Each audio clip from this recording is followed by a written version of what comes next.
in the realm of disaster preparedness, there is perhaps no subject more misunderstood than bugging out. When you go online and you go start searching for prepping and preparedness and survivalism, one of the very first things you're going to see are lists on top of lists on top of lists of what you should have in your bug out bag. Who has a bug out bag? Okay. Who knows where they're going to go with that bug out bag if something happens? Excellent. Yeah. That's the part that gets on a lot of people right off the bat. They want to put together this massive collection of survival gear and supplies with this thought that if something major were to happen, they're going to grab that bug out bag and they're going to run off to the woods. We don't know for how long. The thought process in talking to some people is, I'm going to grab my bag and I am going to run off to the woods to live out the rest of my days. And they're right. They will.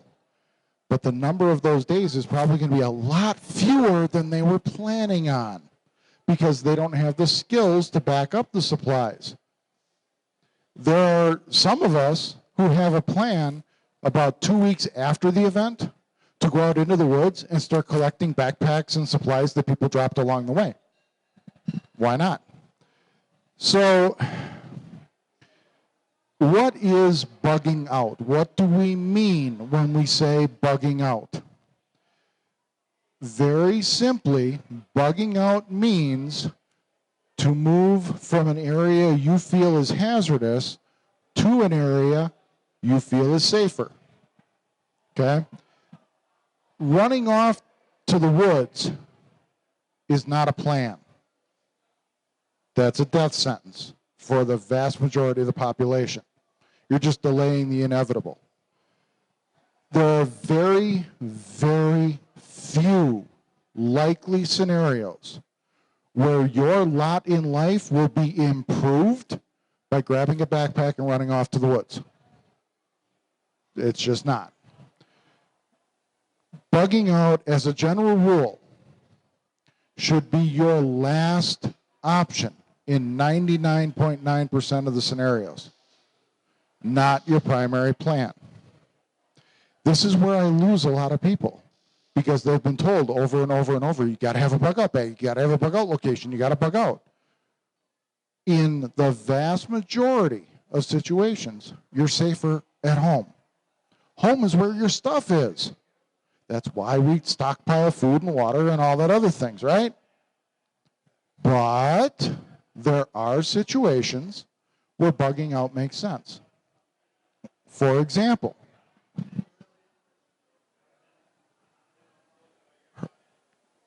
you live on the East Coast and you find out there is a hurricane that is giving your area of the country the stink eye, and it's going to make landfall in 4 days. That might be a really good time to go visit Aunt Ethel in Iowa for a few days. If you live out west and wildfires are encroaching in your area, that might be a really good time to go visit your Aunt Ethel in Iowa. Aunt Ethel in Iowa is popular because nothing ever happens in Iowa. Des Moines is a French phrase. It means void of life. There's nothing that happens in Iowa, okay? So at this point, everybody's wondering why the hell we're sitting in this class learning about bugging out if all I'm going to do is tell you not to do it. Because there are times you will. There are situations where it makes sense. If you're going to plan on bugging out, do it intelligently.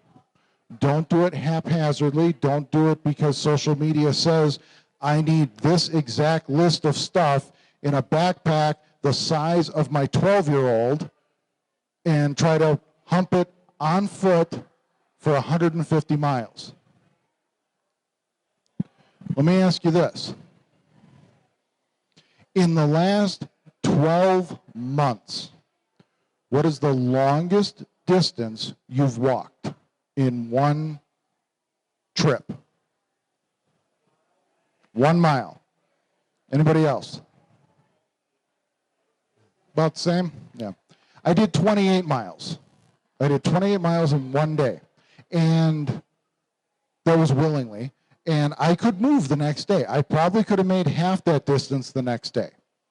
And that's not carrying an 85-pound pack. Okay, I was carrying maybe 15 pounds. All right? The point is this. These plans that people have that they're going to grab this backpack and they're going to walk across the country. Not going to happen. The first thing we need to decide is, when does it make sense to bug out? We talked about hurricanes. We talked about wildfires. If the authorities tell you you need to leave, that's not the time to dig in your heels and go, I'm not going. There's probably a good reason they're telling you to leave. Okay?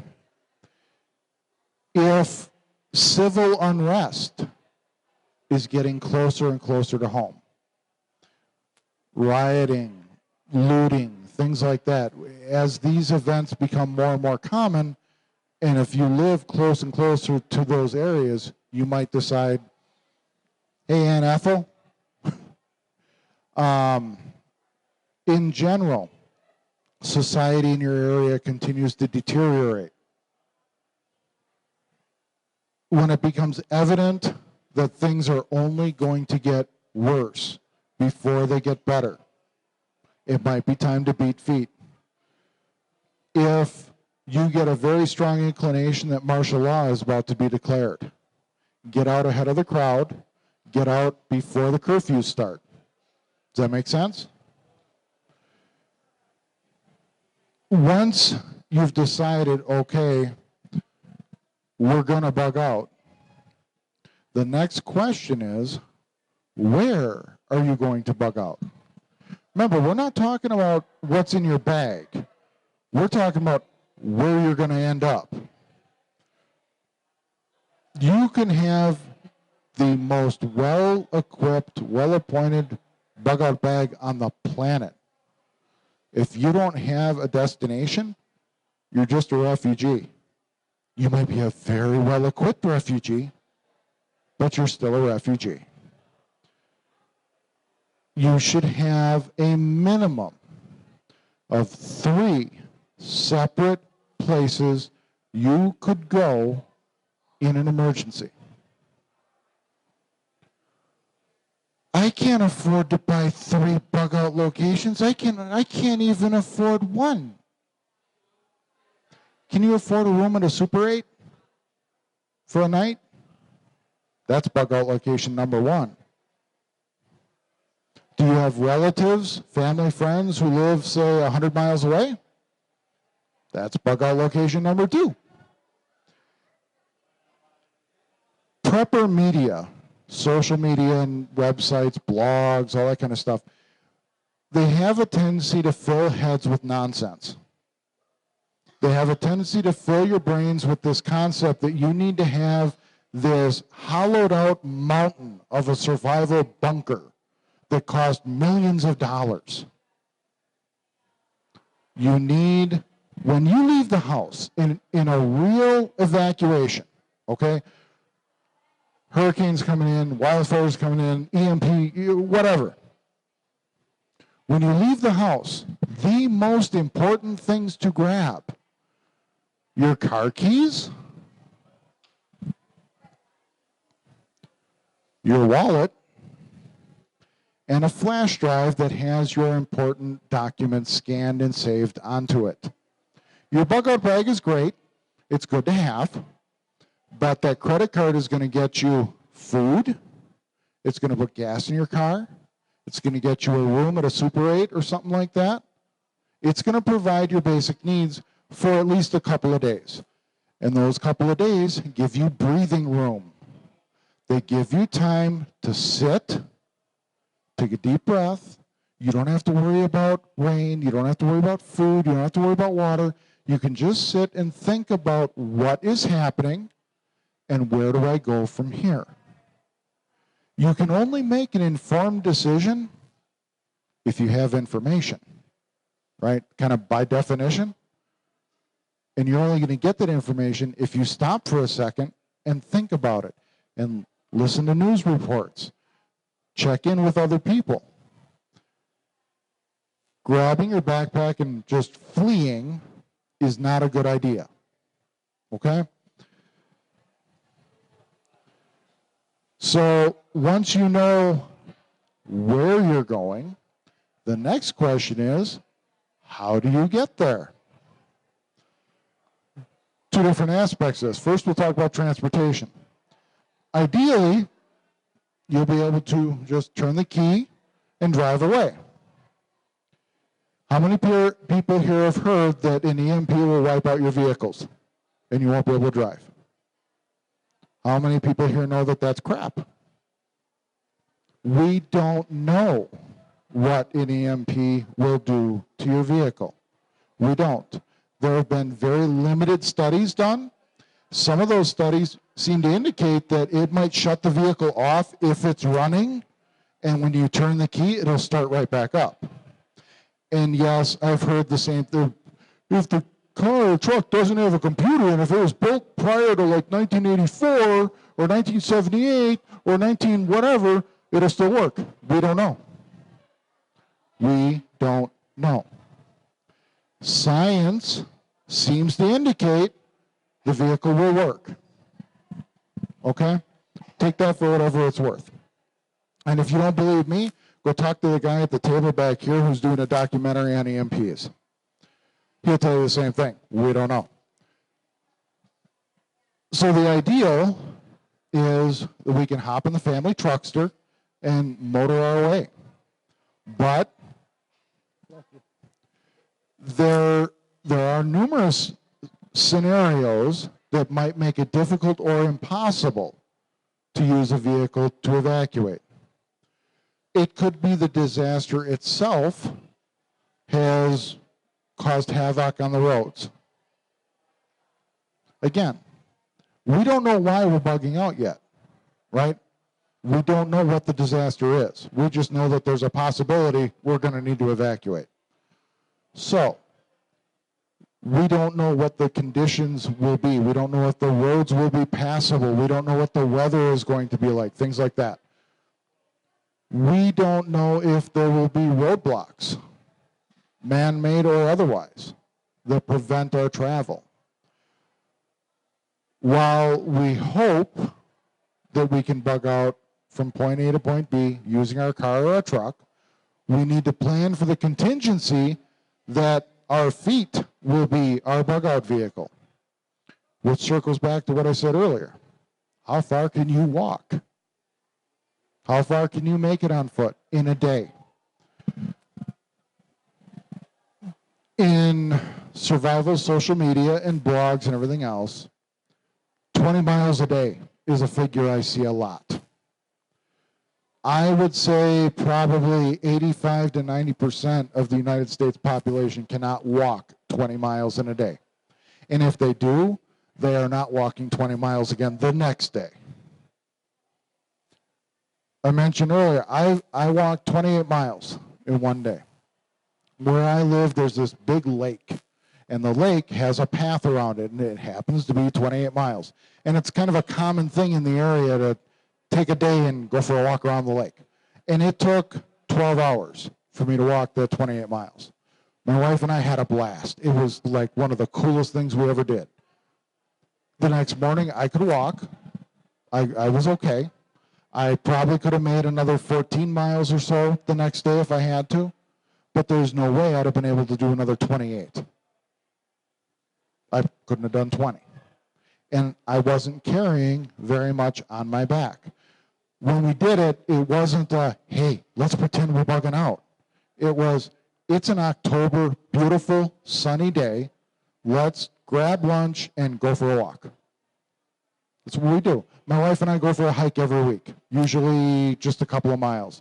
We have gone for a hike once a week for 147 weeks in a row without missing a day, or without missing a week. It was just something we decided we wanted to do.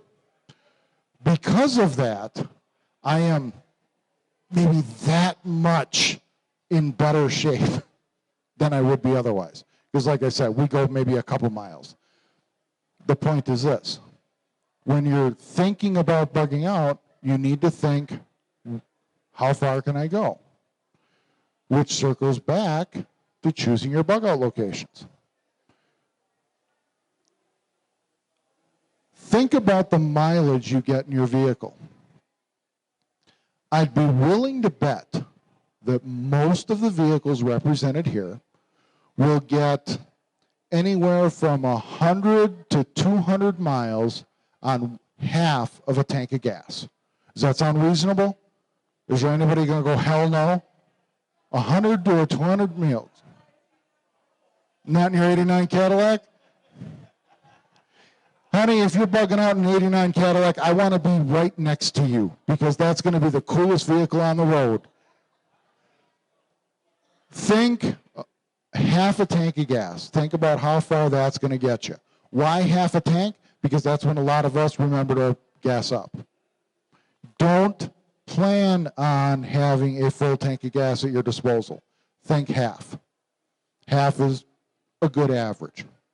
So, take out your map, put a dot where you are, and draw a circle 100 to 200 miles out. And then realize the roads don't go straight from that house to the edge of that circle. They do this. I don't know where y'all live, but where I live, there is no road that goes straight as an arrow for more than a mile. And the only ones that go straight as an arrow for more than a mile are the interstates. Back roads, highways, not going to happen. So that 100 to 200 miles, that's not as the crow flies. That's as the caddy drives. And that distance is going to be a lot shorter on the map than you might realize.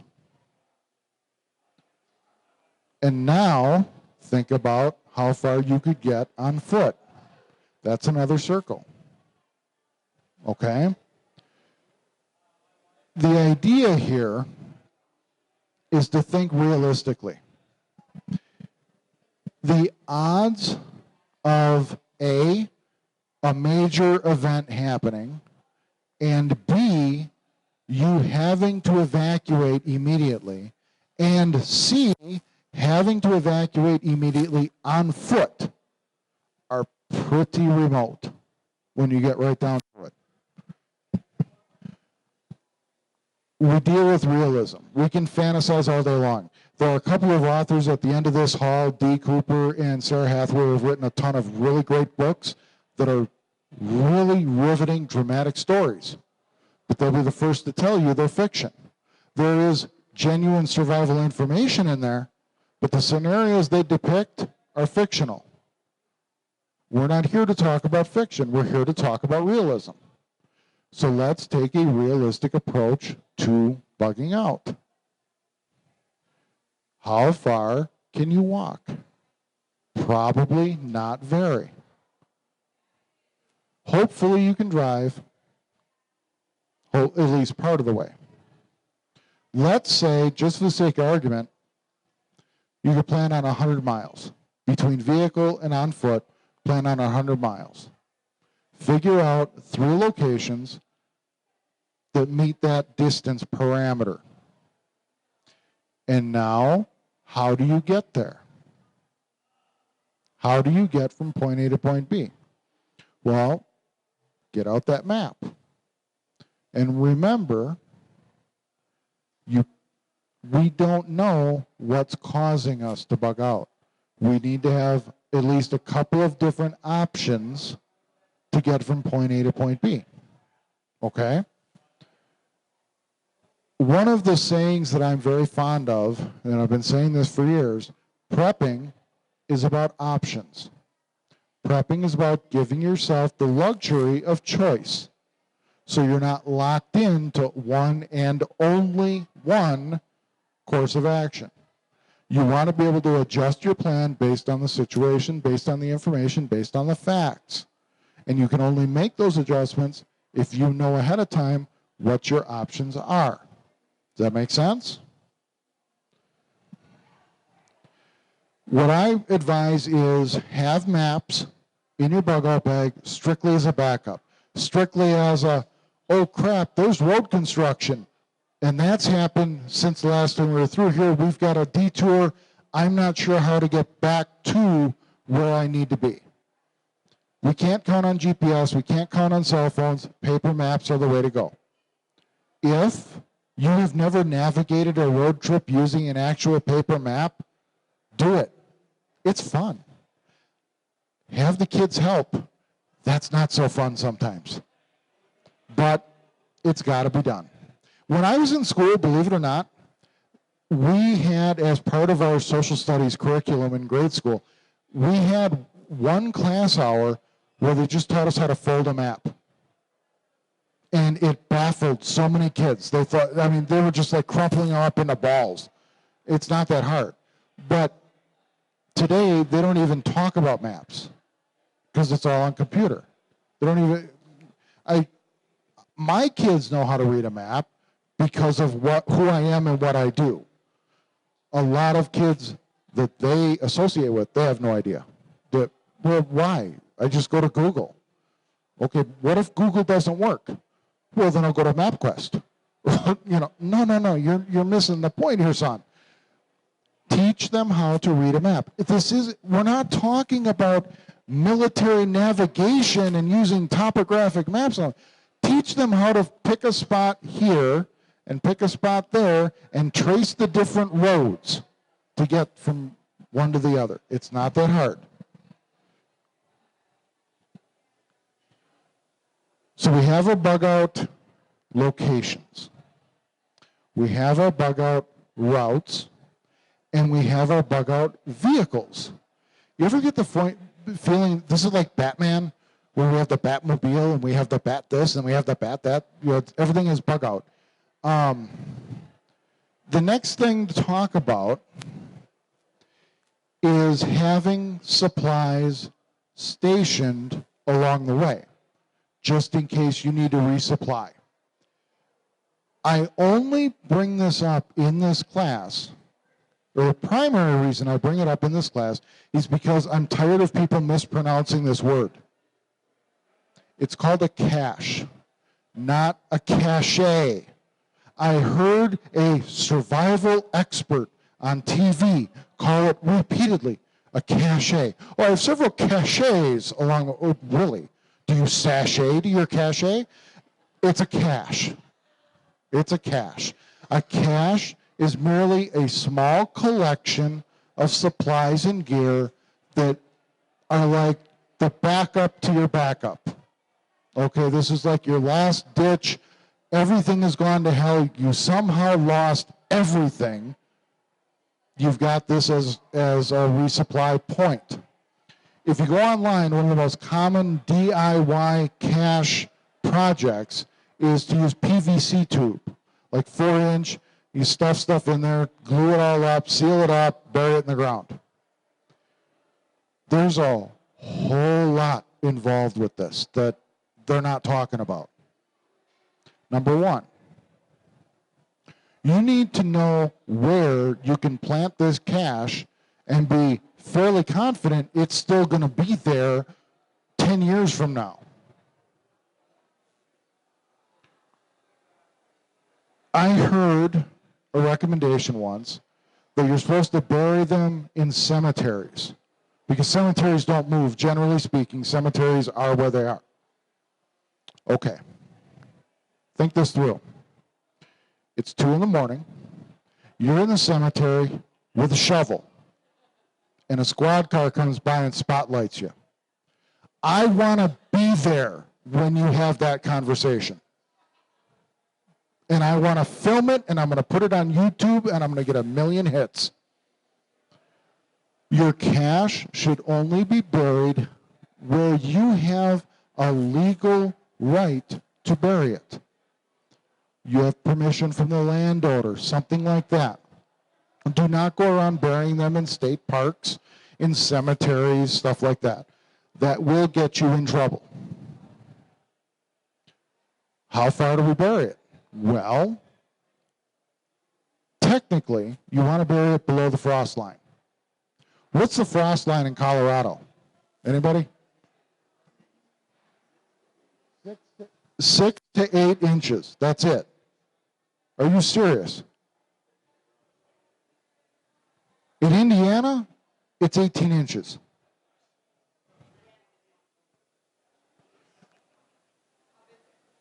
In Wisconsin, it's, I think, 12 inches. Yeah.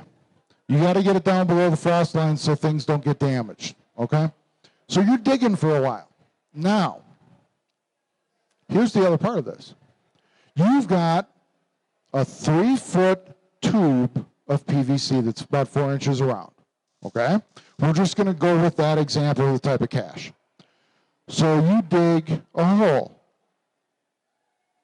that starts 12 feet below ground. That's where your actual hole begins. So it's 3 feet. So now you're digging 4 feet down with this tube.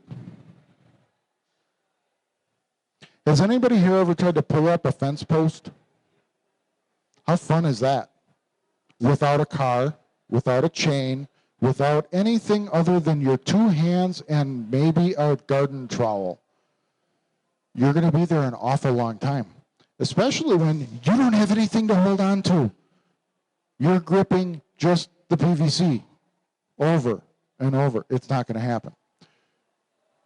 There's a solution. And I did not come up with this. I don't know who did. I've seen it referenced several times online. I wish I knew the guy who realized this. You do what they call a tube within a tube approach. You make your actual cache out of a smaller diameter PVC, like a 3-inch. You bury the 4-inch, you slide the 3-inch in, and you seal it up. Now this is very important. Don't glue the top on the PVC. You are not going to open it with 2 hands. Don't glue the other tube shut either. Keep glue out of it. Remember, if you are relying on this cache, that means you've lost everything you had with you up to that point. You don't have your fully equipped bug-out bag with you. You have maybe a pocket knife. You've got to plan ahead for how you're going to get this thing open. You also need to plan ahead for what you're going to put into it. A 3-inch or 4-inch tube of PVC, you're not stocking with 8 days worth of food. Toss in a little bit of food, a water filter, a steel water bottle, things like that. Fire starter, emergency poncho, what have you. Now, another option for a cache that is actually infinitely easier to accomplish is to go to Walmart and buy a medium-sized Rubbermaid tote. Does not have to be the Rubbermaid brand, but we often just refer to them as Rubbermaid totes. Take that tote and fill it with goodies. Change of clothes, food, some water bottles, a water filter, knife, all the basic essentials. Find family members or friends who live between you and your final destination. Say, hey, can I throw this in your basement? Just in case. Okay. It costs you nothing. You offer to do the same for them. Theoretically, the tote remains in a climate-controlled area, and not only that, when you arrive, theoretically, they're going to let you at least spend the night. Okay, so you're not living in a tent. Another option, albeit more expensive, is to rent a storage locker. Now, this one I got a lot of grief for one time because, well, storage facilities, they're in the cities, and we want to avoid the cities. Where I live, I could take you to 4 different storage facilities that have absolutely nothing other than blades of grass for at least a mile in every direction. They are out in the middle of nowhere. They're not going to have these raving hordes breaking into these storage facilities. They're just out in the middle of nowhere. That's the type of storage facility I'm talking about. And even discounting that for a second, if there were some major societal collapse, okay, and stores are being looted and everything else, these storage facilities are not going to get looted right away. They're not going to get looted for some time. Why? What are we keeping these? Old clothes, old furniture, boxes of old dishes. People know there's not a whole lot of great survival-related stuff in a storage facility. There just isn't. I've gone to rummage sales at these places. I've watched the shows where they bust open and, auction stuff up. There isn't much there that's going to keep you alive. People know that. So, you could theoretically rent a storage locker to keep some stuff. My suggestion would be this. Only do this if you're planning to rent a storage unit anyway, like your parents passed away and you inherited all that crap and you don't know what to do with it. So you rent a storage locker to just store it for a while. If you're going to do that, add a couple of Rubbermaid totes with food and water and stuff as a backup, okay? I am not, nor would I ever suggest you go out and rent a storage locker strictly for survival stuff. That's wasting money. It just is. My wife would love it if I could rent a storage locker to put all of that crap in, but it's not going to happen. So now, we've left home, we've gotten into our bug-out vehicle with our bug-out gear, and we have hit our bug-out routes to our bug-out location, and we find out somebody else has bugged out there already. We get to our final destination and find out somebody got there first. And I'm not talking about a Motel 6 or Super 8. I mean like Granddaddy's cabin. That was like your ultimate bug-out location. You get there, and there's smoke coming out of the chimney in an unfamiliar vehicle in the driveway. What do? How do you handle this? There's a school of thought that says, well, that's why I brought my guns. It's playtime. Okay, but what if, devil's advocate, what if you bust open that front door and there's a 24-year-old single mom with 2 very young children huddled by the fire who 30 seconds ago were praising the Lord that they found this cabin that they could spend the night in. I actually had a guy that said I'd shoot him, and I asked him to leave. There is a school of thought that says I would take out anybody who is there because they're a threat to my existence, because they're consuming my supplies. I don't go that route. That's not what I believe. I feel that, if I can help somebody, I will. That's why I'm here. That's why I do this, to try to help people. That said, if I feel that the people there are indeed a threat to me or my family, then we take a different approach. How do we figure this out? By sitting down and watching and trying to get a feel for what's going on. That cache I talked about earlier, the very outskirts of that property would be an outstanding place to have a box or a cache with binoculars, maybe a spare firearm, some ammunition, cleaning kit, stuff like that. That way you can take the time to sit down and figure out what's going on. Okay? Does that make sense?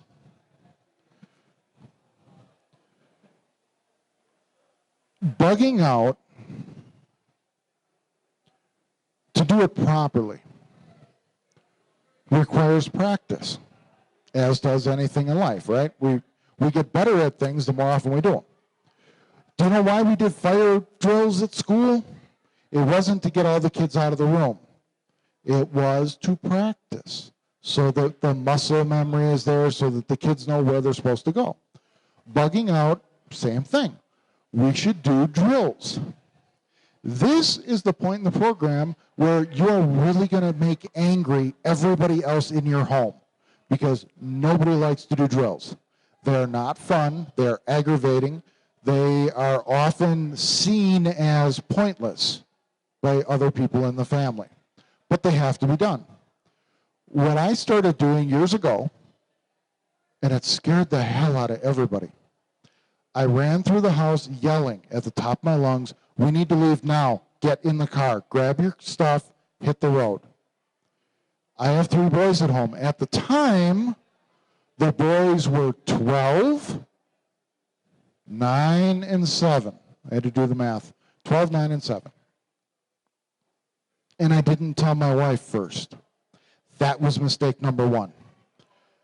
I really should have clued her in before I did this, because it ended badly for everybody, including me.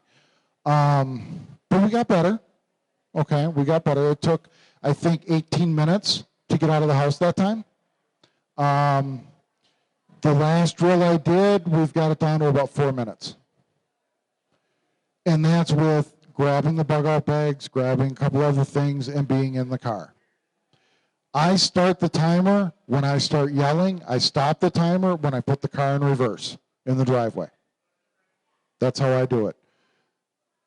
It takes practice to get there. It takes practice. It takes training. You need to explain to your family what we're doing and why we're doing it. In another lifetime, I was in corporate management.